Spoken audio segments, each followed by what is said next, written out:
ഈ മിന്നു കുര്യൻ ഞങ്ങൾ അറിയുമ്പോ മിന്നു കുര്യനാണ്. ഞങ്ങളുടെ നെയ്ബറായിരുന്നു ഈ പെൺപിള്ള, ഈ സ്ത്രീ. ഇത് ഞങ്ങളുടെ നെയ്ബറായിരുന്നു. ഞങ്ങൾ ആർമിയുടെ ഫ്ലാറ്റ്, ഹൈക്കോടതി മറൈൻ ഡ്രൈവിലെ ആർമിയുടെ ഫ്ലാറ്റിലാണ് താമസിച്ചുകൊണ്ടിരുന്നത്. ഇവർക്ക് ആ സമയത്ത് ഒരു കേസ് ഉണ്ടായി. ബ്രോ കേട്ടിട്ടുണ്ടോന്ന് അറിയില്ല. സന്തോഷ് മാധവൻ കേസ് ഒന്ന് അടിച്ചു നോക്കിയ. പണ്ടത്തെ ഒരു സന്തോഷ് മാധവൻ കേസ് ഉണ്ട്. അത് ഭയങ്കര വിവാദമായതാണ്. ഞങ്ങളുടെ ഫ്ലാറ്റിലൊക്കെ പോലീസുകാർ വന്നാണ് ഇവരന്വേഷിച്ചു. അന്നത്തെ ആ കേസിൽ ഈ സ്ത്രീ ഞങ്ങൾ പോലീസുകാർ സന്തോഷ് മാധവന്റെ കേസിൽ പോലീസുകാർ അന്വേഷിച്ചു വന്ന സ്ത്രീയാണ് ആ സമയത്ത് ഇവര്. പക്ഷെ ഇവർ ഉടായ്പ സ്ത്രീയായിരുന്നു നിന്നോട്ടെ. ഇവര് പിമ്പാണെന്ന് പറയാം, പെണ്ണുങ്ങളെ സന്തോഷ് മാധവന് എത്തിച്ചു കൊടുക്കുന്ന ഒരു സ്ത്രീ പിമ്പാണെന്ന് പറഞ്ഞ അന്നത്തെ കേസ് പിടിച്ചിട്ടാണ് പോലീസുകാർ ഞങ്ങളുടെ ഫ്ലാറ്റിൽ വന്നത്. എനിക്ക് മേജറായിട്ട് ഈ സ്ത്രീനെ ടിവിയിൽ കണ്ടപ്പോ എന്റെ ആദ്യത്തെ ഫസ്റ്റ് തോട്ട് എനിക്ക് പോയത്, ഇവര് വന്നിരുന്ന് നിങ്ങൾ പുണ്യാളത്തിൽ ചെയ്യുമ്പോ മുഖമല്ല, നമ്മൾ പുള്ളിനെ പേഴ്സണൽ ആയിട്ട് കാണുമ്പോൾ വളരെ വികൃതമായ ഒരു മനുഷ്യനാണ് ഈ ബാലചന്ദ്രൻ മേനോൻ എന്ന് പറയുന്ന ആള്. അത് എനിക്ക് പറയാതിരിക്കാൻ പറ്റില്ല. 1 മണിക്ക് വിളിച്ചപ്പോ ഞാൻ എന്തൊക്കെയല്ലോട് ചെന്നപ്പോ കാണുന്ന എന്താന്നറിയോ? അപ്പോ നിങ്ങൾ ഈ കണ്ട വ്യക്തിയെ ആരാണെന്ന് നിങ്ങൾക്കറിയാലോ. മീനു മുനീർ എന്തായാലും ഇപ്പം വളരെ ഫേമസ് ആയിട്ടിരിക്കുകയാണ്. മീനു മുനീറിനെ ഇപ്പോൾ അറിയാത്തവർ ചുരുക്കം ചിലർ മാത്രമാണ്. മുൻപേ തന്നെ ഇവർ പല പ്രമുഖ നടന്മാർക്കെതിരെയും പല അലിഗേഷനുമായിട്ട് വന്നിട്ടുണ്ട്. അവർ ഇവിടെ പിടിപ്പിച്ചു, അത് പിടിപ്പിച്ചു, അങ്ങനെ ചെയ്തു, ഇങ്ങനെ ചെയ്തു എന്നും പറഞ്ഞുകൊണ്ട് ഇവര് രംഗത്ത് വന്നിരുന്നല്ലോ. പക്ഷെ അതെല്ലാം പൊട്ടിപ്പൊളിഞ്ഞ് പാളീസായി. ഇപ്പൊ ഈ ഒരു ഘട്ടം ആയപ്പോഴാണ് ഇപ്പൊ ഓരോ ചാനലിലും പോയിട്ട് അവർ എന്ത് ചെയ്യുന്നു, ഇന്റർവ്യൂസ് കൊടുക്കാൻ തുടങ്ങിയത്. അപ്പൊ ഇന്റർവ്യൂ വഴി അവർക്ക് കുറച്ച് ഫെയിം കിട്ടും എന്നുള്ള കാര്യം അവർക്ക് മനസ്സിലായി. അതുകൊണ്ടാണ് ഇപ്പൊ നമ്മൾ കേൾക്കാത്ത പല നടന്മാരുടെ പേരുകൾ ഇപ്പം പുറത്തോട്ട് വരുന്നത്. എക്സാമ്പിൾ തന്നെ പറയാം, ബാലചന്ദ്ര മേനോൻ, കലാഭവൻ മണി, അങ്ങനെ. അപ്പൊ ഈ ഒരു കാറ്റഗറി അവർ ഇനി നിർത്തുമോ ഇല്ലയോ, അത് ഇനി അടുത്ത ആരെങ്കിലും ഉണ്ടോ എന്നുള്ള കാര്യം നമുക്കറിയില്ല. നടൻ ജയസൂര്യക്കെതിരെ പറഞ്ഞാണ് ഇവർ ആദ്യമേ രംഗത്ത് വന്നത്. പിന്നെ മുകേഷിലോട്ടായി, നമ്മുടെ MLA നടനുമായ മുകേഷിലോട്ടായി. അത് കുറേ ദിവസം ഭയങ്കര അലിഗേഷനും കാര്യങ്ങളൊക്കെ ആയിരുന്നു. അതായത് ഭയങ്കര ചർച്ചാ വിഷയമായിരുന്നു നമ്മുടെ ആ ഒരു സോഷ്യൽ മീഡിയ പ്ലാറ്റ്ഫോമിൽ. ഇപ്പൊ ഈ മീനു മുനീർ, മുകേഷ്, അങ്ങനെ പറഞ്ഞു പറഞ്ഞായിരുന്നു ഭയങ്കരമായിട്ട് സോഷ്യൽ മീഡിയ ഭയങ്കര വാർത്തയായിരുന്നു ഈ ഒരു സംഭവം. അപ്പൊ അത് ആകെ കെട്ടടങ്ങിയപ്പോഴാണ് ഇവർ പിന്നെ പല നടന്മാരുടെയും പ്രമുഖരുടെ പേര് പറഞ്ഞെങ്കിൽ അതെല്ലാം പൊട്ടിപ്പൊളിഞ്ഞു പോയി. അതിനുശേഷം ആ ഒരു എന്താ പറയുക, പിന്നെ അടുത്തൊരു ലെവലിലാണ് പിന്നെ ഇവർ ചാടിയത്. അടുത്ത ലെവൽ എന്ന് പറയുന്നത് ഇവർ പല ചാനലുകളിൽ പോയിട്ട് ഇന്റർവ്യൂ കൊടുത്തു. ഈ ഇന്റർവ്യൂകളിലാണ് നടൻ ബാലചന്ദ്ര മേനോനെതിരെയും പിന്നെ കലാഭവൻ മണിക്കെതിരെയും ഗുരുതരമായിട്ടുള്ള ആരോപണം കൊണ്ട് ഇറങ്ങിയത്. കാണേണ്ടത് നമ്മുടെ വയനാട് സ്റ്റൈലൊക്കെ പറഞ്ഞു, നിങ്ങൾ രണ്ടുപേരും ഡ്രസ്സൊക്കെ മാറണം. ഞങ്ങൾ രണ്ടുണ്ടെങ്കിൽ അത് മാറണം. എനിക്കൊന്ന് നിങ്ങളെ രണ്ടുപേരും കാണണം, നിങ്ങൾ രണ്ടുപേരും വ്യവസ്ഥരായിട്ട് എനിക്കൊന്ന് കാണണം. അപ്പൊ സത്യമായിട്ടും ഞങ്ങൾ രണ്ടുപേർക്കും വല്ലാത്ത ദിവസം ഞങ്ങൾ രണ്ട് പരസ്പരം നോക്കി, നോ സർ, അയ്യോ no no no no no അങ്ങനെ പുള്ളിക്കാരത്തിൽ അതിലേക്ക് പുള്ളിക്കാരൻ അങ്ങ് മടുത്ത് പറഞ്ഞു രണ്ടുപേരും മത്തിയായിട്ടും. എന്നിട്ട് പിന്നെ ഞങ്ങൾ രണ്ടുപേരുടെ ബാത്റൂമിൽ പോയി അത് കഴുകിയിട്ട് ഞങ്ങൾ അങ്ങനെ പോയി. ഈ കലാഭവൻ മണിക്ക് കാഴ്ചവെച്ചത് ജാഫർ ഇടുക്കിയാണ്. അതിലെന്താ? അത് ഒരു പ്രാവശ്യം വന്നിട്ട് പുള്ളിക്കാരൻ പറഞ്ഞു, കലാഭവൻ മണി നമുക്ക് അടുത്ത പ്രാവശ്യം സിനിമ പോകുന്നുണ്ട്, പുള്ളിക്കാരൻ്റെ പ്രോഗ്രാം എന്തോ ന്യൂയോർക്കിൽ അങ്ങനെ പ്രോഗ്രാം ഉണ്ട്, അപ്പോൾ ഞാൻ നിന്നെ പരിചയപ്പെടുത്താം. അത് ഇതിന് മുമ്പാണ്, ഈ ലണ്ടനിൽ പോകുന്ന മുമ്പാണ്. അത് കാലഘട്ടം ഏതാണ് വർഷം? 2008-നും 2012-നും ഇടയ്ക്കാണേ. കറക്റ്റ് പറഞ്ഞിട്ട് എല്ലാം ഓർത്തെടുക്കണം. അപ്പോൾ ഞാൻ തന്നെ വണ്ടി ഓടിച്ച്, പുള്ളി ഇപ്പുറത്തിരുന്നു, വണ്ടി ഓടിച്ച് ഞങ്ങൾ പാടിപ്പോയി, മൺചേട്ടൻ്റെ അടുത്ത് പാടിപ്പോയി. അവിടെ ചെന്നേക്കും കുറേ ആൾക്കാർ അവിടെ നിന്ന് വെള്ളം അടിക്കുന്നുണ്ടായിരുന്നു. പെട്ടെന്ന് ജാഫർ അവരുടെ കൂടെ പോയി വെള്ളം അടിക്കായിരുന്നു. എന്നോട് ചോദിച്ചു, നീ അടിക്കുമോ? ഞാൻ പറഞ്ഞു, ഇന്നലെ ഡ്രിങ്ക്സ് അടിച്ചിട്ട് എനിക്ക് ഡ്രിങ്ക്സും വേണ്ട. എന്നാൽ നീ അവിടെ മാറിയിരുന്നു. അതിനവിടെ മാറ്റിയിരുത്തി. അപ്പം മണിച്ചേട്ടൻ അവിടെ നേരം ഇല്ല. ഒരു കുറച്ച് കഴിഞ്ഞത്തേക്കും ഒരു 6 മണിക്ക് ആയപ്പോഴത്തേക്കും മണിച്ചേട്ടൻ വന്നു. മണിച്ചേട്ടൻ വന്നിട്ട് എൻ്റെ അടുത്ത് ഇങ്ങനെ ഇരുന്നു, എന്താ പേര് എന്നൊക്കെ ചോദിച്ച് പരിചയപ്പെട്ട് കഴിഞ്ഞിട്ട് പറയുമ്പോൾ നമുക്ക് അകത്തോട്ടിരിക്കാന്ന് പറഞ്ഞു. ഞാൻ പറഞ്ഞില്ല, നമുക്ക് ഇവിടെ സംസാരിച്ച പോലെ നമുക്കൊന്ന് കൂടാൻ നേമ്പാ എന്ന് പറഞ്ഞു. ഞാൻ പ്രോഗ്രാമിന് പരിചയപ്പെടേണ്ട വന്നാൽ പ്രോഗ്രാമിന് കൊണ്ടുവന്ന കാര്യത്തിൽ എന്നൊക്കെ പറഞ്ഞു. അപ്പം പരിചയപ്പെടുന്നില്ല, പേഴ്സണായിട്ട് പരിചയപ്പെടുന്നില്ല എന്ന് ചോദിച്ചു. ഞാൻ പറഞ്ഞു, ഇല്ല ശ്രീ, ഞാൻ അങ്ങനെയൊന്നും വിചാരിക്കരുത്, എനിക്ക് അങ്ങനെയൊന്നും സാധിക്കത്തില്ല എന്ന് പറഞ്ഞു. എന്നാൽ ശരി കേട്ടോ എന്ന് പറഞ്ഞു. ശരി എന്നാൽ. അപ്പോൾ പുള്ളിക്കാരൻ മുഖമൊക്കെ പോയി. എന്നെ പെട്ടെന്ന് ബുള്ളറ്റേൽ പുള്ളി എനിക്ക് റൂട്ട് അറിയത്തില്ലല്ലോ, ഇങ്ങോട്ടപ്പോൾ ജാഫർ കാണിച്ചു തന്നു. അങ്ങോട്ടേപ്പോൾ ഇങ്ങനെ എൻ്റെ മുമ്പിൽ ഇങ്ങനെ കടകടാന്ന് പഠിച്ച് ആ മെയിൻ റോഡിൽ എന്നെ കയറ്റി വിട്ടു. ഇനി പൊക്കോളാൻ പറഞ്ഞു. അതായത് മരണപ്പെട്ട ഒരു നടനെതിരെയാണ് ഇപ്പോൾ ഈ ഒരു താരം, അല്ലെങ്കിൽ ഒരു നടി ഇറങ്ങി ഒരു ആരോപണം ഉന്നയിച്ചിരിക്കുന്നത്. പക്ഷേ ഇപ്പം കലാഭവൻ മണി എന്ന് പറയുമ്പോൾ നമ്മുടെ മനസ്സുകളിലെല്ലാം നിറഞ്ഞു നിൽക്കുന്ന ഒരു വ്യക്തിത്വമാണ്.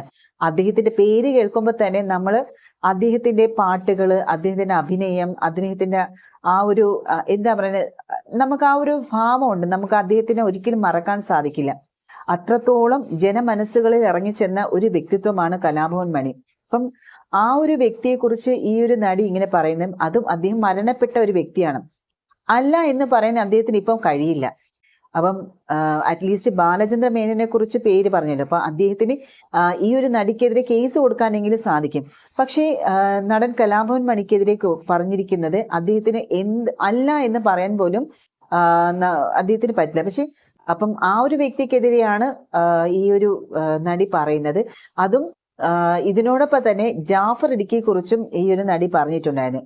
ഈ ബാലചന്ദ്ര മേനോന്റെ റൂമിൽ പോയപ്പോൾ തന്നെ ഇവർക്ക് ആദ്യം പ്രാവശ്യം റൂമിൽ പോയപ്പോഴത്തേക്ക് എന്താണ് ഒരു മോശം അനുഭവം ഉണ്ടായിരുന്നു. അത് വീണ്ടും പോയി, രണ്ടാമതും പോയപ്പോൾ വീണ്ടും മോശം അനുഭവം ഉണ്ടായി, മൂന്നാമത് പോയപ്പോഴും വീണ്ടും മോശം അനുഭവം ഉണ്ടായി എന്നാണ് പറയുന്നത്. ഈ ആദ്യത്തെ ഒരു വട്ടം തന്നെ ഒരു മോശം അനുഭവം ഉണ്ടായെങ്കിൽ പിന്നെ എന്തിനാണ് രണ്ടാമത് പോയത്? അല്ലെങ്കിൽ അങ്ങനെ ആരെങ്കിലും പോകുമോ? അപ്പൊ അത് എന്തോ ആയിക്കോട്ടെ, അതിന്റെ കാര്യം നമുക്കറിയില്ല എന്തുകൊണ്ടാണ് പോയെന്നുള്ളത്. പിന്നെ ഈ ജാഫർ ഇടുക്കിയെ കുറിച്ചും ഇവർ ഇതുപോലൊക്കെ തന്നെയാണ് പറഞ്ഞത്. ജാഫർ ഇടുക്കിയിൽ നിന്നും വളരെ മോശപ്പെട്ട അനുഭവമാണ് തനിക്ക് ലഭിച്ചു എന്നുള്ള കാര്യമാണ് ഈ ഒരു നടി പരാമർശിക്കുന്നത്. ബാലേന്ദ്ര മേനോന്റെ കൂടെ ജാഫർ ഇടുക്കിയുടെയും കലാഭവൻ മണിയുടെയും പേരുകൾ വന്നിരുന്നല്ലോ, എന്തായിരുന്നു ആ സംഭവം? ജാഫർ എന്ന് വെച്ചാൽ ജാഫർ സ്റ്റേജ് ഓർഗനൈസർ ആയിരുന്നു. അപ്പോൾ പുള്ളിക്കാരൻ എന്നെ ഇങ്ങനെ വിളിച്ചു, ഇങ്ങനെ പ്രോഗ്രാം ഉണ്ട് വരുന്നു, മിനു ഡാൻസ് ചെയ്തില്ലേ, ചെയ്യും, പാട്ട് പാടുമോ, അപ്പം നീ പാട്ടും പാടുക, ഡാൻസും ചെയ്യുക, സ്കിറ്റും ചെയ്യും. അപ്പോൾ ഞാൻ റെഡിയായി. അങ്ങനെ എല്ലാവരും പോകുന്നതിൻ്റെ അന്ന് കല്ലൂർ ഒരു ഹോട്ടലുണ്ടായിരുന്നു. അപ്പോൾ എല്ലാവരും അങ്ങോട്ട് വരാൻ പറഞ്ഞു. അവിടെ ചെന്നപ്പം ഇദ്ദേഹം മദ്യപിച്ചിട്ട് എൻ്റെ റൂമിൽ കടന്നു വരികയും അശ്ലീലമായിട്ട് ഒത്തിരി കാര്യങ്ങൾ സംസാരിക്കുകയും ഫിസിക്കൽ റിലേഷന് നിർബന്ധിക്കുകയും ചെയ്തു. അപ്പോൾ അതിന് ഞാൻ പറ്റത്തിൽ ഇറങ്ങിപ്പോയി, ആരും മണ്ട എന്ന് പറയും, നമ്മളൊന്നും ചെയ്തില്ലെങ്കിൽ മനുഷ്യരാകുന്നതൊക്കെ പറയും, പോകുന്നു പറഞ്ഞ് അങ്ങനെ ഇതുണ്ടായി. അത് കഴിഞ്ഞിട്ട് ഞാൻ ലണ്ടനിൽ ചെന്നപ്പോഴത്തേക്ക് ഒരു കാറിലാണ് എന്നെ കയറ്റി വിട്ടത്.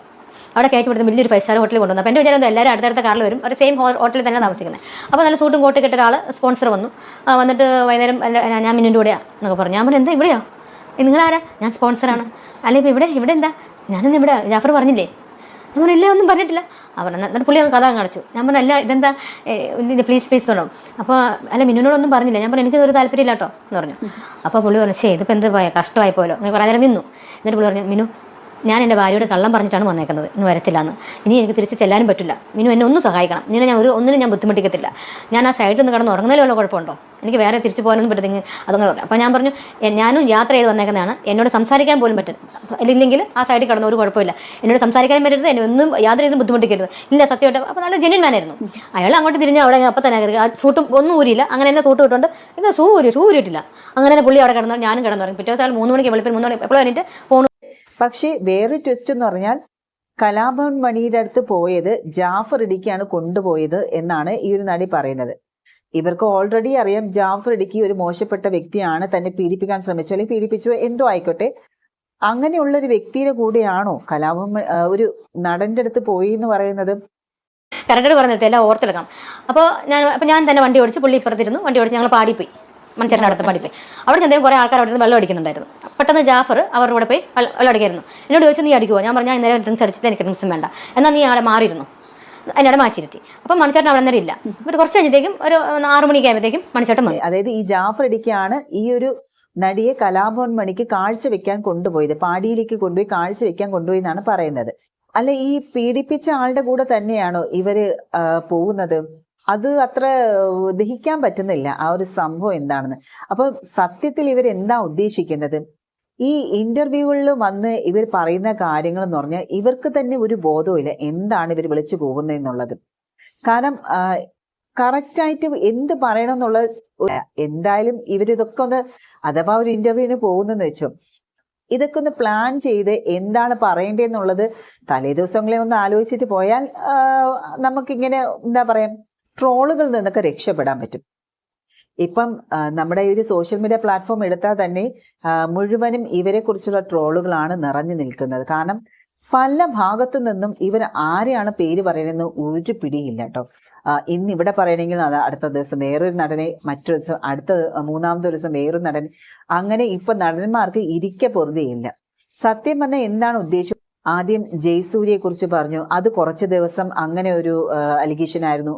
പിന്നെയാണ് നടൻ മുകേഷിനെതിരെ, അത് കുറേ ഭയങ്കര ചർച്ചയായിരുന്നു. അതിനുശേഷം ഇപ്പം നടൻ ബാലചന്ദ്ര മേനോനും അതുപോലെ കലാഭവൻ മണിക്കെതിരെയാണ് ഇവർ ഇറങ്ങി ഇങ്ങനെ സംസാരിക്കുന്നത്. പക്ഷെ നടൻ കലാഭവൻ മണിയുടെ പേര് ഇതിൽ വലിച്ചിട്ടില്ലേ? അപ്പൊ അങ്ങനെ അല്ല എന്ന് പറയാൻ അദ്ദേഹം ഇപ്പൊ ജീവിച്ചിരിപ്പില്ല. അതുകൊണ്ട് തന്നെ അദ്ദേഹത്തിന്റെ പേര് ഇപ്പൊ ഇതിലിട്ട് വലിച്ചിട്ടിട്ട് വല്ല ഗുണമുണ്ടോ? അറ്റ്ലീസ്റ്റ് ബാലചന്ദ്ര മേനോൻ കേസെങ്കിലും കൊടുക്കും. കേസ് കൊടുത്തിട്ടുണ്ട്, ഓൾറെഡി കേസ് കൊടുത്തിരിക്കുകയാണ് ഈ നടിക്കെതിരെ. ഈ പറഞ്ഞ താരം, അതായത് കലാഭവൻ മണിക്ക് കൊടുക്കാൻ പറ്റുമോ? അദ്ദേഹത്തെ ആരാധിക്കുന്നവരും സ്നേഹിക്കുന്നവർക്ക് മരണം വരെ അത് ഉൾക്കൊള്ളാനാവില്ല.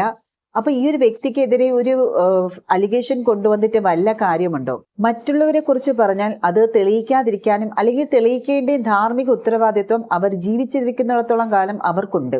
എന്തായാലും നമുക്ക് നോക്കാം വരുംകാലങ്ങളിൽ എന്ത് സംഭവിക്കുന്നു. അതുപോലെ തന്നെ കഴിഞ്ഞ ദിവസം നടി ലെനയും ഇതിലോട്ട് വലിച്ചിട്ടിട്ടുണ്ട്. ഇതെന്തായാലും ഇവർക്ക് നല്ല പണിയാണ് കിട്ടുന്നത്. കാരണം ബാലചന്ദ്ര മേനോൻ ഓൾറെഡി ഇവർക്കെതിരെ കേസ് കൊടുത്തിട്ടുണ്ട്, ഈ നടിക്കെതിരെ കേസ് കൊടുത്തിട്ടുണ്ട്. ഇനി ലെനയും ഉടനെ തന്നെ കേസ് കൊടുക്കാൻ ചാൻസ് ഉണ്ടെന്നാണ് കേൾക്കുന്നത്.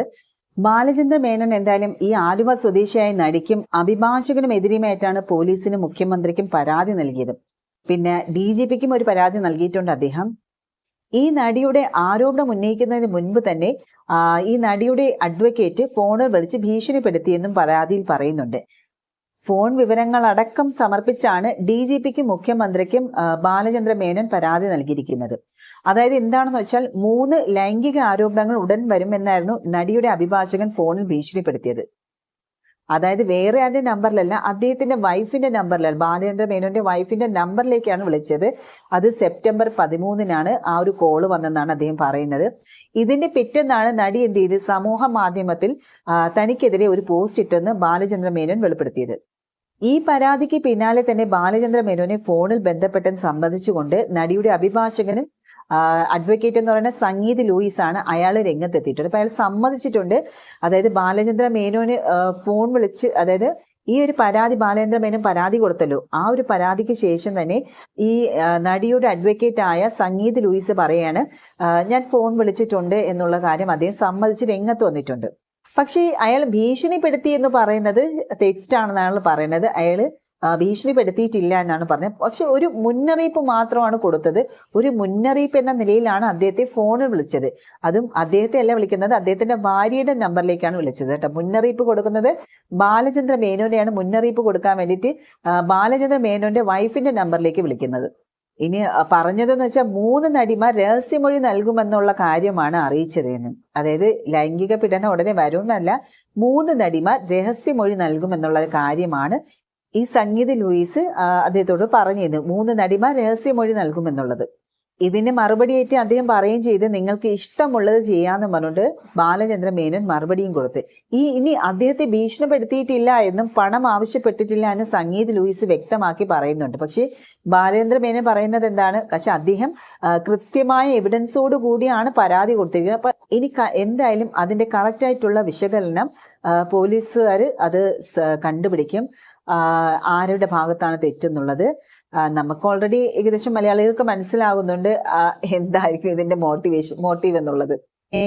ഈ ഒരു സമയം തന്നെ നടി പല ചാനലുകൾക്ക്, യൂട്യൂബ് ചാനലിലൂടെയാണല്ലോ ഈ ഒരു കുറെ ഇന്റർവ്യൂസ് നടത്തിയത്. അപ്പൊ അവർക്കെതിരെയും ഈ ബാലചന്ദ്ര മേനോൻ എന്ത് ചെയ്ത് പരാതി കൊടുത്തിട്ടുണ്ട്. അത് സൈബർ പോലീസാണ് അത് അന്വേഷിക്കുന്നത്. നടിയുടെ അഭിമുഖം സംപ്രേഷണം ചെയ്ത ചാനലുകൾക്കെതിരെയാണ് കൊച്ചിയിലെ സിറ്റി സൈബർ പോലീസാണ് കേസെടുത്തിട്ടുള്ളത്. നടിക്കെതിരെയും അഭിഭാഷകനെതിരെ നൽകിയ ബ്ലാക്ക്മെയിൽ പരാതിയിൽ DGP ഇന്ന് തീരുമാനമെടുക്കുമെന്നാണ് റിപ്പോർട്ട് പറയുന്നത്. ആലുവ സ്വദേശിനിയായ നടിയാണ് ബാലചന്ദ്ര മേനോനെതിരെ യൂട്യൂബ് ചാനലിലൂടെ ലൈംഗിക ആരോപണം ഉന്നയിച്ചത്.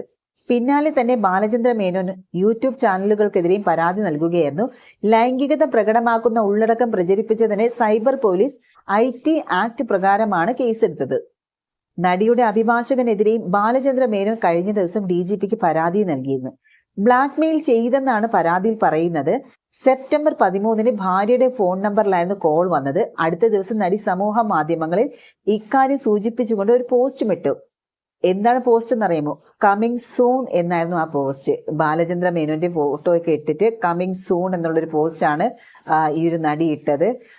അതുപോലെ തന്നെ ഈ സമൂഹ മാധ്യമത്തിലൂടെ തന്നെ അപകീർത്തിപ്പെടുത്തിയെന്നും ബാലചന്ദ്ര മേനോൻ പറയുന്നുണ്ട്. വക്രബുദ്ധികളായ ധനമോഹികളുടെ ഗൂഢനീക്കത്തിന്റെ ഇരയാണ് താനെന്നാണ് നടൻ ആരോപിക്കുന്നത്. നിരവധി നടന്മാർക്കെതിരെ ഈ ഒരു നടി കരിനീക്കം നടത്തുന്നുണ്ട്. ഈ ഒരു സാഹചര്യത്തിലാണ് ബാലചന്ദ്ര മേനോൻ പോലീസിലെ പരാതി നൽകുന്നത്. ഇയാൾ ഫോൺ വിളിച്ചിട്ട് അഡ്വക്കേറ്റ് സന്ദീപ് എന്നാണ് പരിചയപ്പെടുത്തിയത്. എന്നിട്ട് പറഞ്ഞു 3 ലൈംഗിക പീഡന കേസുകൾ താങ്കൾക്കെതിരെ വരുന്നു എന്നൊരു മുന്നറിയിപ്പ് നൽകിയെന്ന്. ആ ഫോൺ കോൾ അപ്പോൾ തന്നെ കട്ട് ചെയ്തു. ഓൺലൈൻ മാധ്യമങ്ങൾ ഏറ്റുപിടിച്ച് തനിക്കെതിരെ ദുഷ്പ്രചരണം നടക്കുന്നു. ഇതൊരു ഗൂഢാലോചനയുടെ ഭാഗമാണ്. 47 വർഷമായി താൻ മലയാള സിനിമയിൽ സജീവമായി നിൽക്കുന്നു. തന്നെ അപകീർത്തിപ്പെടുത്താനുള്ള ശ്രമത്തിന്റെ ഭാഗമായിട്ടാണ് ഇതെന്നാണ് ബാലചന്ദ്ര മേനോൻ പരാതിയിൽ പറയുന്നത്. ദേ ഇങ്ങോട്ട് നോക്കി എന്ന സിനിമയുടെ ചിത്രീകരണത്തിനിടെയാണ് ജയസൂര്യയും ഇതേ നടി അപമാനിച്ചു എന്ന് പരാതി വന്നിട്ടുള്ളത്. ആ ഘട്ടത്തിൽ തന്നെ പോലീസ് മൊഴിയും എടുത്തിരുന്നു. ഈ വിവരങ്ങളെല്ലാം പോലീസിന് കൈമാറിയെന്നും ബാലചന്ദ്ര മേനോൻ സംസ്ഥാന പോലീസ് മേധാവിക്ക് നൽകിയ കത്തിൽ പറയുന്നുണ്ട്.